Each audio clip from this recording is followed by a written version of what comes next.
back to the daily grind, and shout out to the full-time patrons. Make sure to hit subscribe if you're new and hit thumbs up if you're not a baby back bagel biting bitch boy, cause you know what time it is. It's full time. MMA. And what is going on, full-time family? Salute to the new full-time MMA blue belt J Skills. Thank you very much, man, for checking out the Patreon over there, man. The full-time MMA dojo, super dope, much appreciated. But let's get into these UFC 231 breakdown and predictions. This card is going to be headlined by a UFC featherweight title fight by the current champion Max Holloway, defending his title against Brian T. City Ortega. Cannot fucking wait for this fight, man. I don't have a clue what's going to happen, but I know it's going to be a great fight. Can't wait. Fingers crossed that it happens, man. Still a little concerned about Max Holloway's health coming into this thing, even though he's cleared to fight. Nothing crazy like that, but just leading up to this fight, all the wild stuff.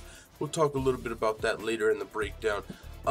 Co-main event for the vacant female flyweight title between Joanna Jędrzejczyk, one of the greatest female flyweights of all time, and former strawweight Quintin, taking on Valentina Shevchenko, one of the pound-for-pound best female fighters on the planet. I mean, this girl was a round away from becoming the bantamweight champion. Now she's fighting at her natural weight class. These girls already have a history in Muay Thai. It's going to be an epic night of fights going down this weekend. But with that being said, I'm going to talk about just a few of the changes upcoming with the channel, because I haven't been able to be as active with some stuff going on in my personal life, and just trying to get some stuff situated. But what I am going to do is, just for the full-time family that, you know, still rocks with us, I'm going to give you guys the new schedule here. And also we're going to be doing a little more work over on the Patreon at the full-time MMA dojo, as YouTube, you know, is going through these changes. Who knows if they're going to fix it or not, but we're going to be doing a little more stuff over at Patreon, just, you know, behind the scenes stuff, more live shows, because we haven't been able to do as much on YouTube lately. So what we're going to do is every Tuesday and Friday we're going to be live here on YouTube, and it's going to be at 12 p.m. Eastern time before I have to go to work. But we're going to do the live shows as well every Monday and Wednesday on Patreon. So we're going to be doing still 4 live shows a week, and also the breakdown and predictions are also going to be on Patreon from here on out, because with the recent changes to the UFC's website and stuff, I'm not even able to break down the prelims and stuff as I was. A lot of stuff is changing. The way I broke down my fights and the information I used to gather is not there anymore, so I'm just going to be breaking down the main cards. And with the new YouTube algorithms, they don't even reach that many new people anymore, so I'm just going to put those over at the full-time MMA dojo as well. So if you want to see my future fight breakdowns and predictions, those are probably going to be over there as well. And you can see them for free and everything if you just go to the link in the description. It's going to be free. You just actually have to click the link and go check them out. So with that being said, let's get into these UFC 231 breakdown and predictions, and then we'll be out your hair until the live show tomorrow. So let's get into it. First fight of UFC 231 is going to be between Mean Hakeem Dawodu and Crash Kyle Bochniak, coming off of that thriller with Zabit Magomedsharipov.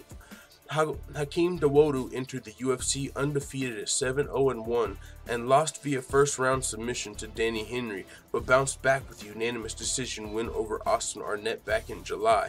Kyle Bochniak is coming off that fight of the night performance with Zabit Magomedsharipov, which he lost via unanimous decision, but it was a phenomenal fight. I'm actually taking Kyle Bochniak to win this fight, even though he might not be on the level of Zabit Magomedsharipov. He is 3-2 in the UFC, fighting legit competition, and he's coming off of a great performance against one of the best prospects in the featherweight division. Hakeem Dawodu looked good in his last fight, but hasn't really fought anyone on the level of Kyle Bochniak to date, inside or outside the UFC. I do think this will be a great fight, potential fight of the night performance, really fun fight, exciting fight, but I'm giving the edge to Kyle Bochniak. Moving on to the next fight of the main card, we got Cowboy Alex Oliveira taking on Gunny Gunnar Nelson.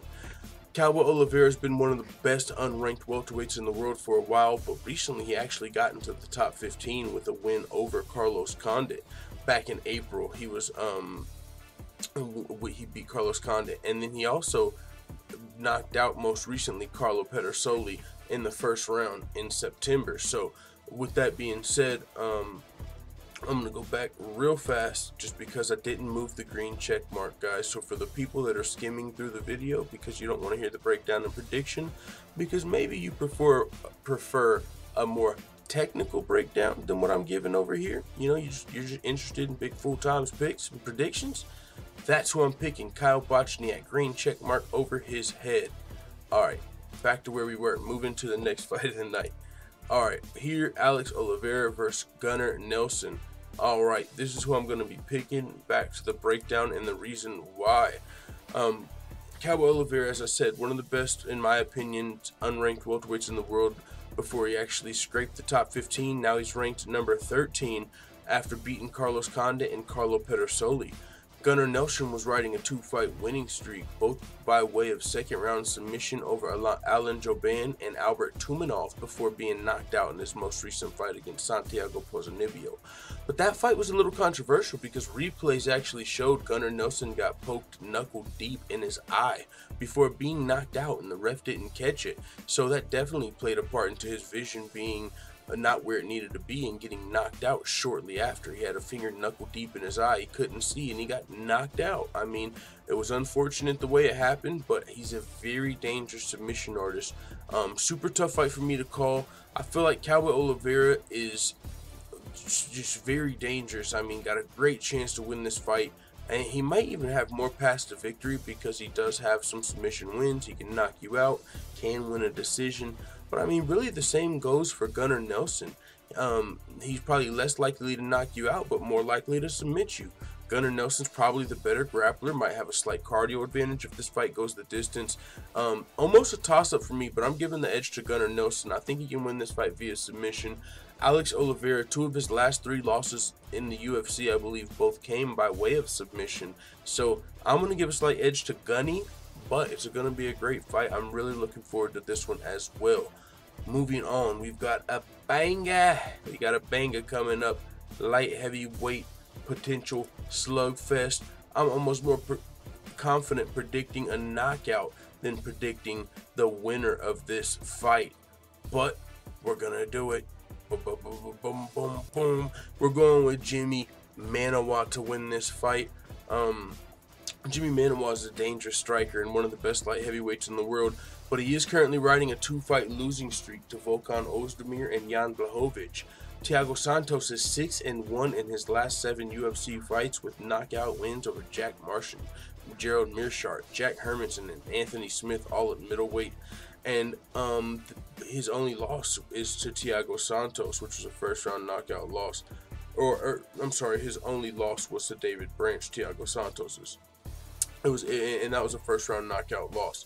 So, other than that, he's since moved up to light heavyweight, and he's went 2-0. He won a decision over Kevin Holland, who most recently knocked out Eric Anders in the 3rd round. That was a fight. Short notice opponent was originally, I believe, he was scheduled to face Jimmy Manuwa, but he was forced out of the fight. Anders took the fight on short notice, and Santos was able to roll through Eric Anders. So this is a tough fight for me to call. Like I said, I'm more confident in predicting a finish in this fight than I am a winner, but I'm going to give the edge to Jimmy Manuwa. I think he's going to be the more technical striker, and even though he's currently riding a 2-fight losing streak, he's been fighting the best light heavyweights in the world for the last 5 years. So I got Manuwa. Another fight though, this is just a great card. All these fights, I mean, you don't know what's going to happen. It's MMA. Even in a fight like the next fight, I mean, the next fight we're about to look at, the co-main event, is for sure going to be your most confident prediction of the night, 100%. But even in this fight, you cannot count out Joanna Jędrzejczyk because she's one of the best female fighters on the planet, one of the greatest strawweights to ever do it, one of the best female MMA fighters to ever do it. I mean, so even in this fight where I'm for sure going to be picking Valentina Shevchenko to win, Not counting Joanna Jędrzejczyk out, I'll tell you that much. I don't know how she's gonna win, but she can do it. Motherfucking if Michael Bisping can knock out Luke Rockhold, if Rose Namajunas can knock out Joanna Jędrzejczyk, if Matt Serra can knock out George St. Pierre, well, goddamn it, Joanna Jędrzejczyk can beat Valentina Shevchenko. It's gonna be tough. I'm not gonna pick her to do it, but it's possible. Joanna Jędrzejczyk, the former strawweight queen, coming off a win over Tecia Torres after losing her title fight and her last 2 fights in a row to Rose Namajunas. Valentina Shevchenko trained Rose to beat Joanna, and she's already beat Joanna in 3 Muay Thai fights in the past. Valentina outstruck Holly Holm and outgrappled Juliana Pena at bantamweight, and she was a round away from beating the bantamweight queen Amanda Nunes and becoming the bantamweight champion twice. So Valentina Shevchenko, one of the greatest probably pound for pound, the greatest female fighter on the planet. We've seen it at multiple divisions. I mean, it's just insane what Valentina Shevchenko's been able to accomplish. So I'm picking her to win this fight, and I really don't see many paths to victory for Joanna. I mean, what is she gonna do? I don't see her submitting her. It would have to be like she catches her with like a liver shot, like it's just something that really rocked Valentina, and she would have to follow it up with a TKO. Like it's a long shot, but I'm picking Valentina, so it is what it is. I mean, yeah, I got Valentina Shevchenko. Let me know who you got in the comments. We got one more fight to break down and predict, and like I said, as much as I just want to tell you Valentina Shevchenko is going to win this fight, never be too confident. That's how confident I was in potentially Joanna to beat Rose. Before fighting Joanna, Rose Namajunas, I mean, you know, people didn't look at her like she had much of a chance against Joanna Jędrzejczyk. So yeah, we'll see. But I got Valentina, man. I'm really looking forward to see if Joanna can shock the world. I'll be watching this fight, and if not, man, what's gonna happen is Valentina Shevchenko is gonna claim her spot as the rightful flyweight champion, and she'll potentially go on a reign there, you know, and then maybe she wins the belt, defends the belt, potentially goes up to challenge for that bantamweight belt again, and see who can become the UFC's first female champ, which Amanda Nunes is looking to try and do at UFC 232 when she takes on Chris Cyborg. But if she's unsuccessful in that, that's something Valentina can look toward. I mean, it's something Jessica Andrade can look toward. If she gets a title shot, she can move to 125. A lot of stuff going on with these female champions in the UFC. Potential super fights, upcoming super fights. Gonna be an awesome fight. Looking forward to this one. Now let's get to the main event. Max Holloway versus Brian Ortega. Man, I'm going with Max Holloway, even though my confidence level has shrank like my fucking dick in the winter. What are you talking about? I mean, this fight went from Max Holloway being, in my mind, I thought he was going to win this fight. I mean, I gave Brian Ortega submission's chance, but now I'm super unconfident for multiple reasons. The health concerns, the injury concern, the Drake curse. Brian Ortega used to be looked at as more of a front runner that was a submission specialist. Now, since he knocked out Frankie Edgar, we know he can knock, not only, he don't have to choke you out, he can knock you out. And it doesn't have to be a come from behind win. It can be in the first round over one of the greatest featherweights of all time. So this fight is a toss-up for me now. It's a toss-up for me now. I'm still giving the edge to Max Holloway. If he's 100% healthy, it's him. But I cannot fucking wait for this fight. Max Holloway is one of my favorite fighters. I mean, he has been ever since his fight with Ricardo Lamas. I mean, I've talked about this moment since I had a YouTube channel. Just one of my favorite moments of all time in the UFC. Max Holloway, when he was fighting Ricardo Lamas, he was already up on the judges' scorecards, up 2 rounds. It was the end of the 3rd round. He was winning the 3rd round even. He could have coasted to a unanimous decision. I think there's probably a minute to 30 seconds left. Max Holloway points at the ground. I mean, he's the one that's got everything to lose. Points at the ground like you're ready to bang. And since then, I've seen so many fighters doing it. and you know, it's never recreated the moment. But Max Holloway pointed at the ground like, you ready to bang with Ricardo Lamas? And Ricardo Lamas accepted the challenge. Clearly, it's a good idea for him. He's got to try and win the fight by knockout. These motherfuckers start throwing down in the middle of the octagon. Max Holloway's winning the exchange, and it's just epic, man. Put it all on the line, won the exchange, made the thrilling finish to the fight. And since then, Max Holloway's been one of my favorite fighters. The quest to become the champion, 10-fight, 11-fight winning streak. I mean, just phenomenal. Max Holloway, one of my favorite fighters and one of the greatest featherweights to ever do it. This guy came to the UFC. He grew up in the UFC, entered the UFC at 4-0, and he since went 15-3, becoming the featherweight champion and one of the greatest featherweights of all time, with 2 wins over the former featherweight kingpin Jose Aldo. But Brian T-City Ortega is known as being one of the best submission artists in the featherweight division. So tough fight for me to call. On top of all that, leading up, you know, Max Holloway was pulled out of his, I believe, Frankie Edgar fight with an ankle injury. The Khabib fight, the commission stopped him from cutting weight. Didn't like what they saw there. And then leading up to the Ortega fight, he pulled out with concussion / mini seizure / all these concerns. We never found out what it was. Some people speculated it might have been might have got knocked out in practice.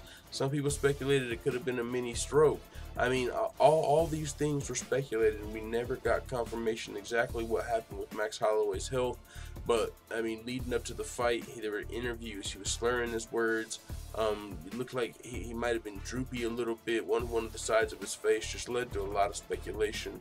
Fight was called off, and since then there's been no medical test done that can find out exactly what happened with Max Holloway. And so we don't know. Even, I mean, leading up to this fight, that's what Brian Ortega has said. He said, I mean, if you never found out what happened, how can I be sure you're going to show up to this fight? And that's facts. That's why I said we got to have our fingers crossed leading up to the weekend. But I mean, he's been getting medicals done, great doctors. I'm sure Max Holloway, if he's cleared to fight and he's 100%, I think he wins this fight. He's got more UFC fights at 15-3 in the UFC than Brian Ortega does in his pro career at 14-0, and that speaks volumes. UFC experience, UFC caliber opponents, fighting those guys for the last fucking 5-6 years, where and you still became the champion. Phenomenal what Max Holloway has been able to do, but you gotta wonder what's going on with him here.